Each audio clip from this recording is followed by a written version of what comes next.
Looking back on The Parent Trap, there's a couple of things I think it's time we are honest about. When I say The Parent Trap, no, not the 1961 version with Haley Mills. I've actually never seen that one, but as a millennial, the one I grew up on, the 1998 remake starring Lindsay Lohan. The Parent Trap is about identical twins, Annie and Hallie, who meet at a summer camp and realize they're sisters. Sisters? Hallie, we're like twins. They were separated at a young age by their incredibly selfish, but also weirdly charming divorced parents, who each took a twin and never looked back. So the parents basically chose to practice abandonment in the name of self-love. It's a very interesting life decision that affected many people, but you know what they say, self-love is the best love, so there's that. The twins swap lives, cue the pranks, English accents, and more lies in a group text full of fake friends, and we have a classic on our hands. But let's be real just for a second. This plot, bit ridiculous. Later on I'll tell why it actually works, but two grown adults had twins, broke up, and said, you take one, I'll take the other, and we'll never speak again. What? His and hers, kids. No offense, Mom, but this arrangement really sucks. How is that a viable choice? As a parent, every time you look at your one child, you wouldn't think of the other. I mean, after all, they are identical twins. It wouldn't rot your insides out at the mere thought that you completely disowned an innocent being for no other reason other than I left and you didn't come after me, or I didn't know that you wanted me to. Then 11 years later, the girls accidentally meet and hate each other just based on the competitive energy of fencing. Everyone notices that they look just alike, and I mean, how could you not? Hallie, being who she is, of course, acts like she doesn't see it. Resemblance between you and me? Which explains why she didn't catch on to the fact that they were deeply related. She created division between them from the start. A barrier of, girl, you are not on my level. So when Annie's talking to her, she's just like, girl, are you slow? Well, she didn't say that exactly, but she wanted to. Instead, she began to get a little frustrated because all the pieces are lining up and Hallie is just not getting it. But she redeems herself. I have a brilliant, beyond brilliant idea. I'm serious. I am a total genius. The idea to switch places so that they can get to meet their other parent. Here's the other thing that I never quite understood about these parents though. It's one thing to never see each other again, leave the other child for dead, but you could have. At least tell me what he was like. Was there really harm in giving details about the other parent? I mean, Facebook wasn't around, so it wasn't like they were gonna look them up easily. These people were just selfish all around. But the biggest problem that many of us saw was that not only were the parents not the ones who recognized that they had the wrong kid after the switch, but they didn't even have that big of an emotional reaction. Grandfather figured out that they had the wrong Annie, though Martin playfully hinted at it. Sounds just like your twin. My twin? Very funny. And Chessie figured out that they had the wrong Hallie. Well, if I didn't know any better, I'd say it's almost like you were... At first glance, none of this makes sense. But then when you think about it, it actually makes perfect sense for two reasons. And I'm going to explain why.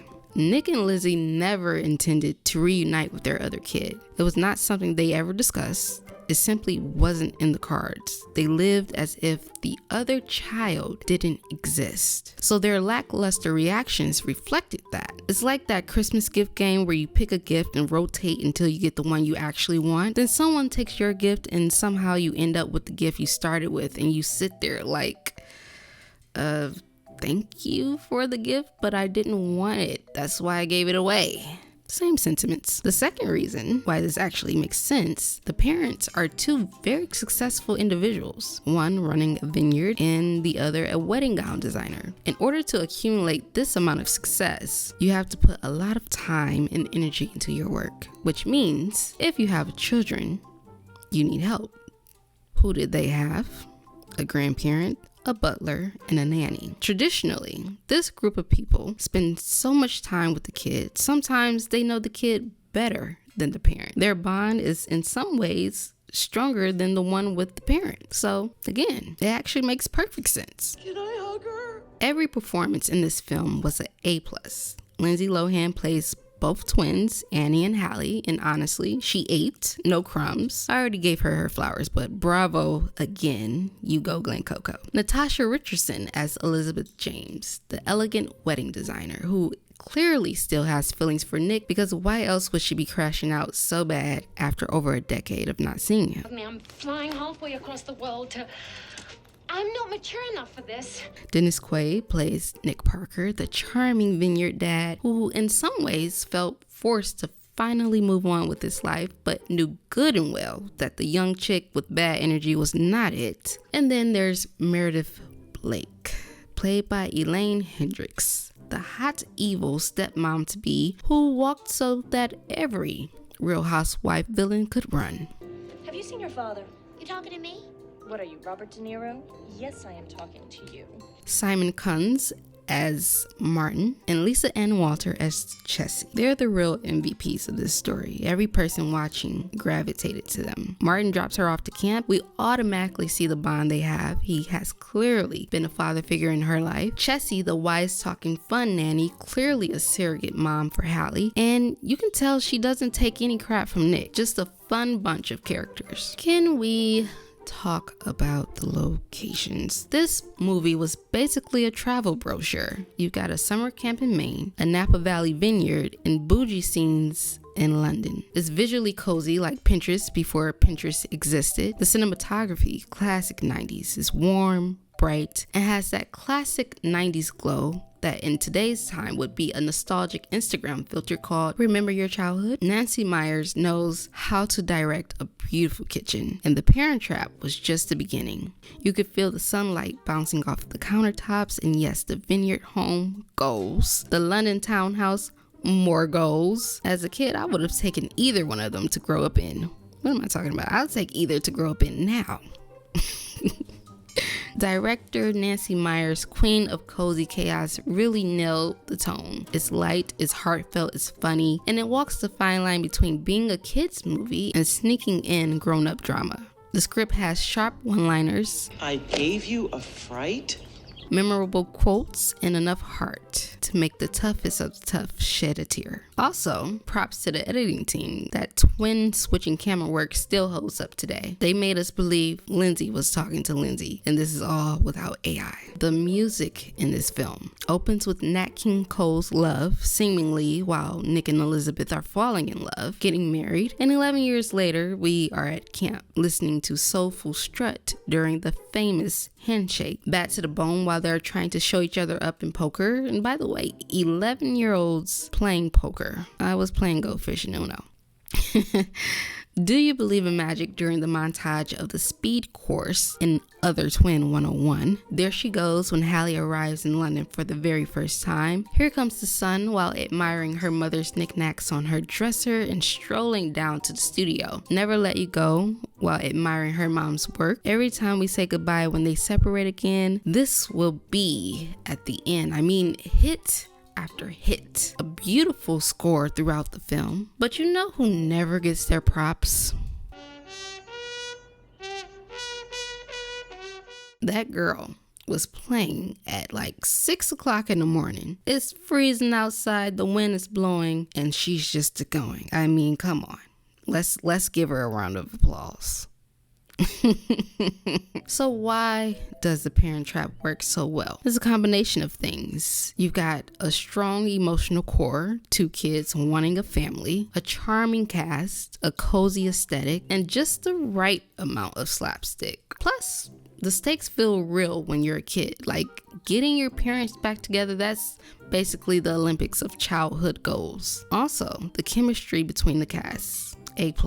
Natasha and Dennis, amazing. Lindsay and literally everyone she's on screen with, carrying the whole movie on her preteen shoulders. In the end, The Parent Trap is iconic because it's heartfelt, funny, and has a core message about love, family, and forgiveness, all wrapped in a beautifully lit, aggressively cozy package. Sure, the plot makes zero sense in real world, but in 90s movie logic, it's flawless. So next time you're feeling nostalgic or need a reminder of Lindsay Lohan's power era, throw on The Parent Trap, get you a bowl full of chili and cornbread, and take it all in. Just maybe don't take parenting tips from it. I want to know a few things from you guys. Who was your favorite character? Mine was definitely Chessie, although it took me a few years to realize that they weren't saying Jessie, and that was very confusing because it's like, is her name Chessie or is that short for something? And if it's short for something, what is it short for? What is it short for? So that was funny. What's your favorite quote? I have so many.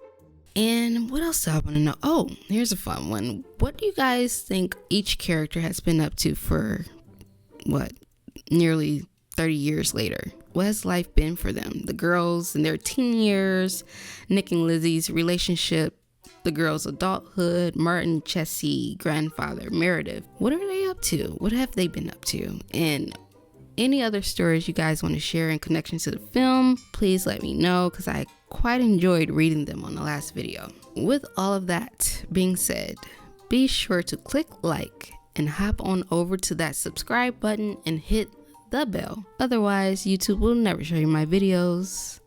As always, I'm all ears. Until next time, bye.